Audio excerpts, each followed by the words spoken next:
I asked some other very specific questions. I asked about Manic Farm, and I asked about the allegations of torture and ill treatment that took place in the aftermath of the conflict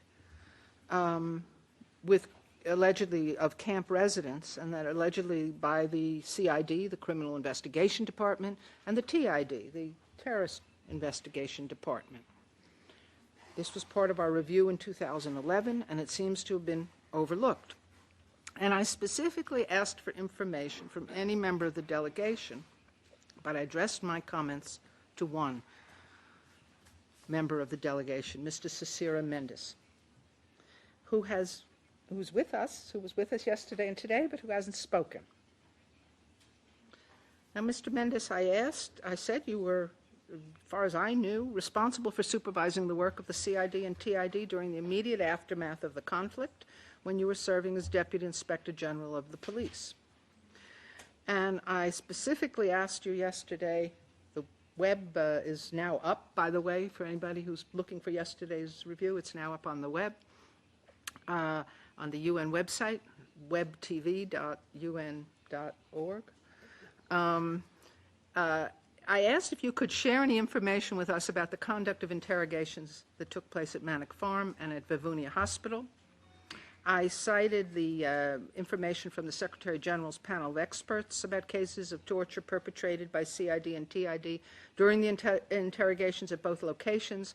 I asked about time. I asked about supervisory efforts. I asked if you were physically present at these locations in May and June, and what steps were taken there. And I haven't heard any response about that.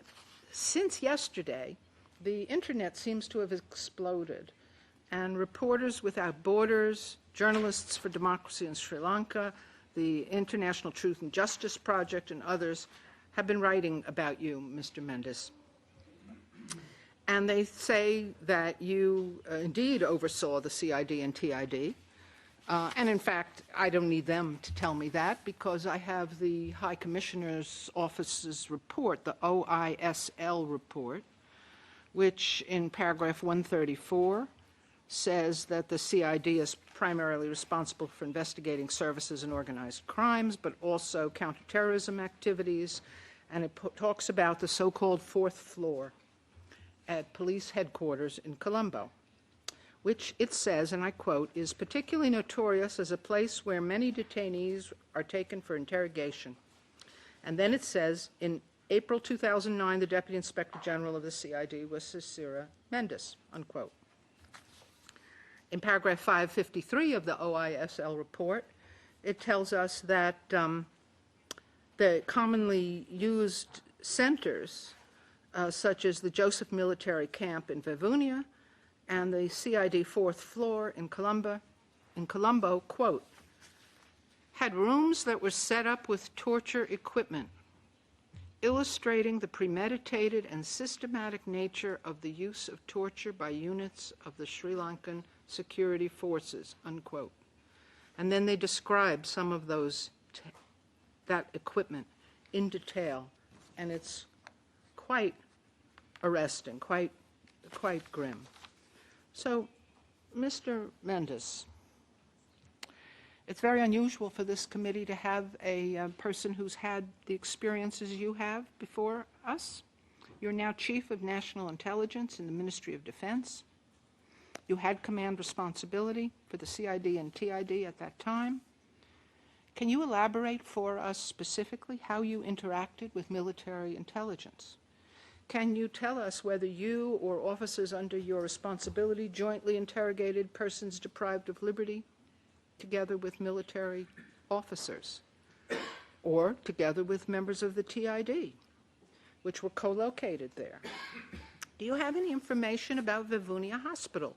It's located nearby the Manic Farm. It was said to be a site from which people were involuntarily disappeared. What knowledge do you have of any persons from Vivunia Hospital who were interrogated by CID and TID units?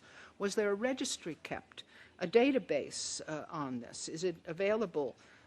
What knowledge did you also have of interrogations that took place we were told that people were separated, male and female, and then interrogated, and that there was a huge proportion of sexual abuse, including rape and other forms of violence. Do you have any specific knowledge of that? Can you give us any information on the cases that were raised by NGOs regarding the events there?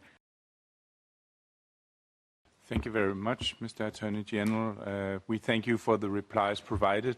We had hoped for more replies. We had hoped that there were not a lot of unanswered questions, particularly those relating to Mr. Mendis. Nevertheless, we hope that some of the replies will be kept within the written reply within the 48 hours, and we look very much forward to those replies.